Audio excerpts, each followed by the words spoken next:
Oi, gente! Estamos aqui para mais uma ministração do nosso propósito. Hoje eu acho que é o décima ministração. E hoje eu quero trazer para vocês um pouquinho da vida de dois reis.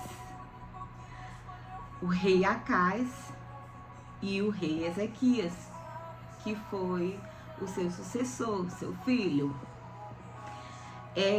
Ambos foram reis, porém as suas decisões na vida de cada um os levou para destinos bem diferentes. Então eu quero ler com você primeiro, a gente vai ler um pouquinho. Segundo Reis, capítulo 16, do verso 1 ao 4. Ele vai dizer, deixa eu só baixar mais um pouquinho.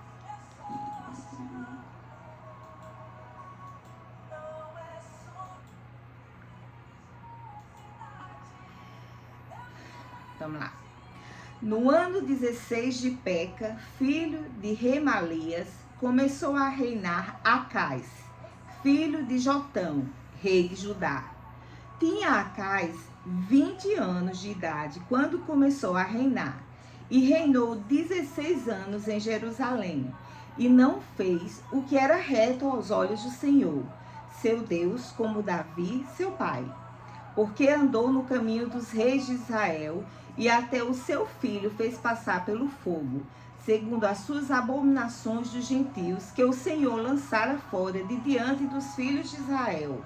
Também sacrificou e queimou incenso nos altos e nos outeiros, como também debaixo de todo arvoredo. Acais, ele tinha vindo de uma linhagem. O seu avô, o rei Urias, tinha sido um rei reto aos olhos do Senhor. Seu pai, Jotão, também. Mas Acais foi um rei que desconstruiu tudo o que a sua geração tinha feito. Acais foi um rei totalmente dominado pela maldade. Ele tinha uma religiosidade como dos fariseus, só que na verdade ele não adorava o Deus Altíssimo, ele adorava outros deuses. Ele traiu totalmente o Senhor, e o seu fim foi bem trágico. Só para vocês terem noção, a morte de Acais, ela não foi significativa para Judá.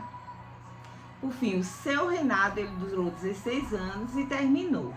E as pessoas, por esse tempo, doentes das suas obras, marcaram seu senso de sua indignidade ao recusar-lhe uma sepultura nos túmulos dos reis. Ele foi tão terrível para o povo de Deus e ele traiu o Senhor adorando outros deuses, que o povo não quis sepultá-lo. Ele não foi achado digno de ser sepultado na catacumba real, assim saía. Acais, ele morreu deixando um legado trágico de uma corrupção religiosa tremenda. Ele se juntou com seus inimigos. Ele roubou todo o ouro e tudo que tinha no templo do Senhor para dar aos seus inimigos, em troca de fazer ali uma parceria para que não fosse atacado. Ele levantou altares para outros deuses de Baales. Ele colocou no fogo até os seus próprios filhos com sacrifício ao deus Moloque. Ele foi terrível no seu reinado em tudo. E Deus é tão misericordioso que vai mostrar no livro de Isaías, porque isso aqui aconteceu quando o profeta era Isaías, no capítulo 7 do livro de Isaías, a partir do verso 1. Eu vou citar alguns versos para vocês entenderem qual a grandiosidade do nosso Deus, mesmo diante de um rei tão soberbo, tão maligno e tão traidor ao seu Deus. Sucedeu, pois, nos dias de Acais, filho de Jotão, filho de Uzias, rei de Judá, que Rezim, rei da Síria, e Peca, filho de Remalias, rei de Israel, subiram a Jerusalém para pelejarem contra ela, mas nada puderam contra ela. E deram aviso à casa de Davi, dizendo: a Síria fez aliança com Efraim. Então se moveu o seu coração e o coração do seu povo, como se movem as árvores do bosque com o vento. Então disse o Senhor a Isaías: agora tu e teu filho, Sear-Jazube, sai ao encontro de Acais, ao fim do canal do viveiro superior, ao caminho do campo do lavandeiro. E diz-lhe: acautela-te e aquieta-te, não temas, nem se desanime o teu coração por causa destes 2 pedaços de tições fumejantes, por causa do ardor da ira de Rezim e da Síria e do filho de Remalias. Deus estava aqui mostrando que ele ainda era na vida de Acais e ainda estava dando uma chance a Acais. Mas Acais estava tentando, por sua força, sua própria força, pela sua soberba e por achar que ele conseguia ganhar suas guerras sem a mão do Senhor, sem obedecer a Cristo, mas obedecendo a outros deuses, levantando altares e fazendo sacrifício em nome de outros deuses, ele não estava mais ligado ao Senhor e nem mesmo tinha fé no que Deus poderia fazer a ele. Deus estava dizendo: não temas, vai Isaías, vai até lá, diz a Acais, não temas, porque eu não vou deixar que a Síria o destrua. Mas a soberba, os olhos altivos daquele homem eram tanto que ele não tinha mais fé no Deus soberano. No verso 10 vai dizer: e continuou o Senhor a falar com Acais, dizendo: pede para ti ao Senhor teu Deus um sinal. Pede-o ou embaixo nas profundezas ou em cima nas alturas. Deus falou para ele: olha, Acais, pede para mim o que tu quiseres. Coisas do alto ou coisas das profundezas da terra. Me pede qualquer coisa que eu te faça. Eu estou aqui para te fazer. Era como que Deus dissesse para Acais: eu sou teu Deus. Não adianta tu procurar outros deuses. Não adianta tu querer andar por outro caminho. Porque só eu trago a paz, trago a vitória e a salvação para a tua vida. Mas ele não escutava. Então ele, de maneira religiosa, ele diz: não o pedirei, nem tentarei ao Senhor. Então ele disse: ouvi agora, ó casa de Davi. Isso Deus. Pouco vos afadigardes os homens, senão que ainda afadigareis também ao meu Deus. Perdão, Isaías dizendo: portanto, o mesmo Senhor vos dará um sinal. Eis que uma virgem conceberá e dará à luz a um filho, e será o seu nome Emanuel. Isaías irou-se com o comportamento de Acais e disse: tudo bem, então diz o Senhor, eu vou enviar uma virgem e através dela vai ser gerado aquele que será chamado Emanuel. Já que tu não confias em mim, prefere confiar em homens, em acreditar e idolatrar outros homens, e idolatrar culturas que não vêm de mim, não se preocupe, eu vou mandar um, e esse vai reinar para sempre. É novamente o Velho Testamento testemunhando coisas do Novo. como sempre digo, um testemunha o outro. E qual foi o fim de Acás? Destruição, morte e desprezado pelo próprio filho, pelo próprio povo de Deus, como não poderia ser diferente. Só que aí a gente vem no capítulo 18 de Segundo Reis. A gente vai ver o posicionamento do rei Ezequias, o filho de Acás. E sucedeu que no 3º ano de Oséias, filho de Elá, rei de Israel, começou a reinar Ezequias, filho de Acás, rei de Judá. Tinha 25 anos de idade quando começou a reinar, e 29 anos reinou em Jerusalém, e era o nome da sua mãe, Abi, filha de Zacarias. E fez o que era reto aos olhos do Senhor, conforme tudo o que fizera Davi, seu pai. Enquanto seu pai não tinha feito nada reto aos olhos do Senhor, Ezequias andou em retidão perante Deus, obedecendo ao Senhor. Então, este tirou os altos e quebrou as estátuas, deitou abaixo os bosques e fez em pedaços a serpente de metal que Moisés fizera, porquanto até aquele dia os filhos de Israel lhe queimavam incenso e lhe chamava de Neustã. No Senhor, Deus de Israel, confiou, de maneira que depois dele não houve semelhante entre todos os reis de Judá, nem entre os que foram antes dele.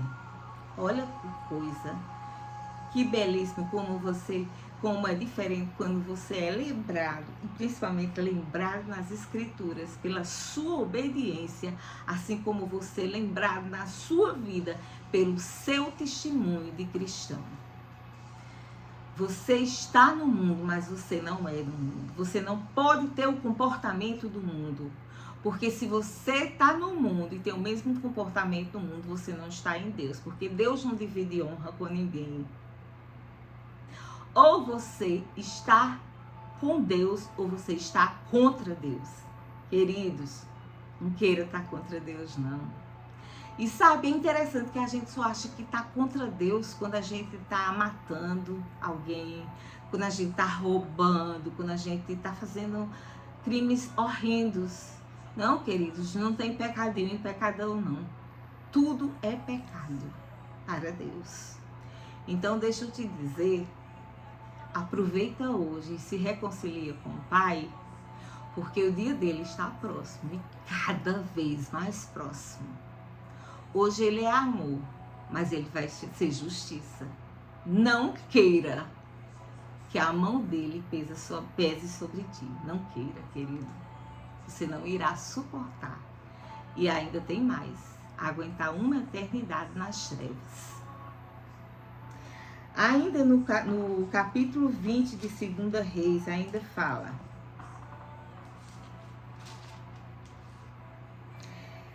do 1 ao 11. Naqueles dias adoeceu Ezequias de morte, e o profeta Isaías, filho de Amós, veio a ele e lhe disse: assim diz o Senhor, ordena a tua casa, porque morrerás e não viverás. E então Ezequias virou o rosto para a parede e orou ao Senhor, dizendo: ah, Senhor, ser servido de te lembrar de que andei diante de ti em verdade, com o coração perfeito, e fiz o que era reto aos teus olhos. E chorou Ezequias muitíssimo.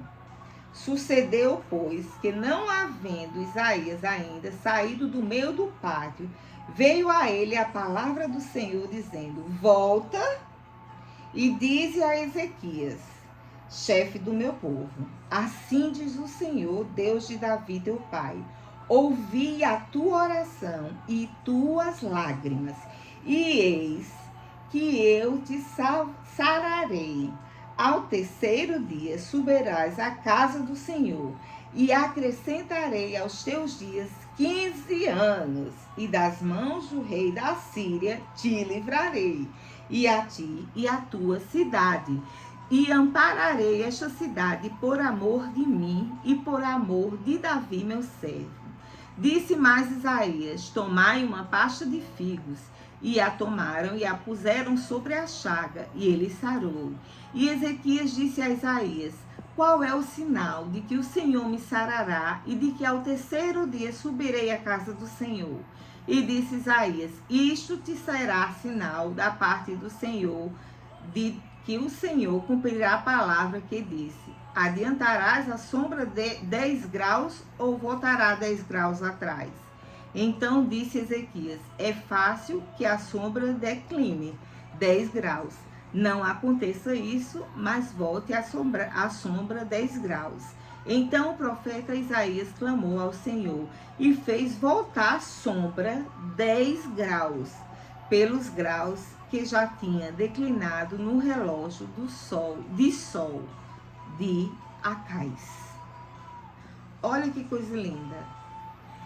Na hora que Deus falou através de Isaías que ele ia morrer, que ele organizasse a casa, o que na família tivesse para ser consertado, consertasse, deixasse tudo no prumo, que ele já tinha levado uma vida servindo ao Senhor, mas a casa dele precisava ser organizada em algumas coisas e que ele ia levar. Então ele foi, clamou ao Senhor.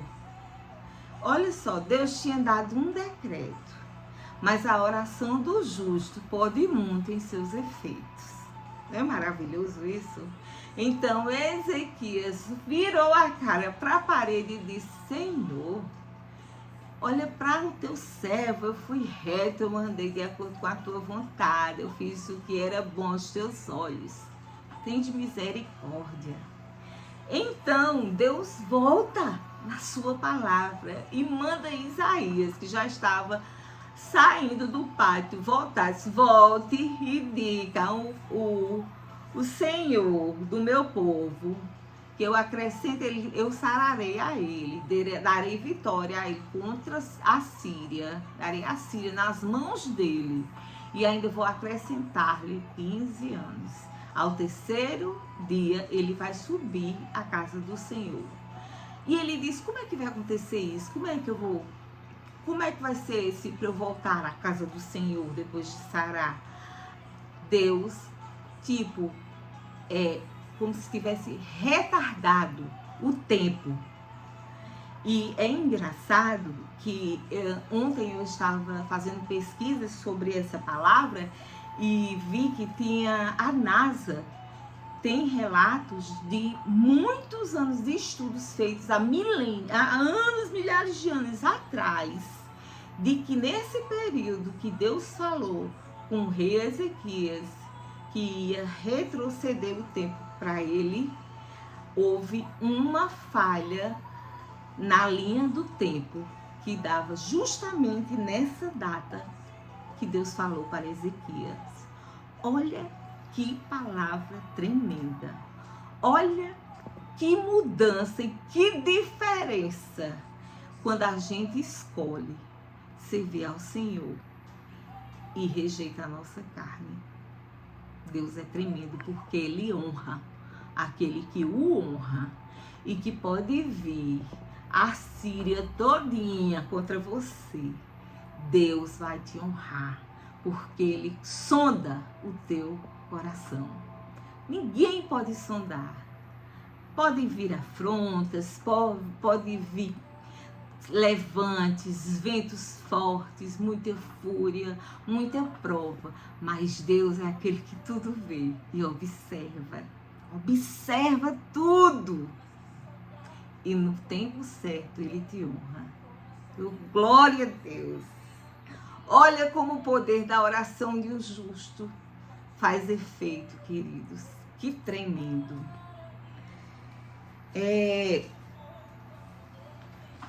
Com isso, eu vou só encerrar dizendo, assim, tem um pequeno trecho aqui na minha Bíblia que fala: nessa história do rei Ezequias, nós vamos aprender como a oração pode reverter situações difíceis e até humanamente irreversíveis. A oração de um justo pode muito em seus efeitos. A oração possui um poder ilimitado. Orar é invadir o terreno do impossível. Orar provoca o sobrenatural de Deus. Glória a Deus por isso. Então, queridos, não desistam da sua família. Não desista das pessoas por quem você ora. Não desista do nosso país. Não desista, porque a nossa oração está movendo o mundo espiritual. Pode não estar acontecendo nada aqui. E pode o espírito do rei da Síria se levantar contra ti. Mas a tua oração vai mover, está movendo e moverá o reino dos céus. No reino espiritual, tudo já está acertado, corrigido, e essa pátria já é do Senhor. Mas nós não conseguimos ver, porque nós estamos ainda sobre um corpo humano, mas nós temos essa ligação através do Espírito Santo. Ore, porque através da oração, Deus vai mover céus e terra pela sua vida, pela sua família e por essa nação chamada Brasil. Vamos orar? Pai de amor, nós te agradecemos por mais uma palavra linda, maravilhosa, onde mostra dois caminhos, Senhor, duas escolhas. Uma que levou à destruição e outra que levou à redenção, até prolongar anos, Senhor, na terra, o que não era dos teus planos. Mas tu justifica aquele que te obedece e que segue os teus caminhos, apesar do mal contaminar este mundo. Pai, toca corações e que cada um possa ver e contemplar o poder da oração sobre cada setor das suas vidas e sobre este país. Em nome de Jesus. Amém. Deus abençoe. Beijo grande e até amanhã.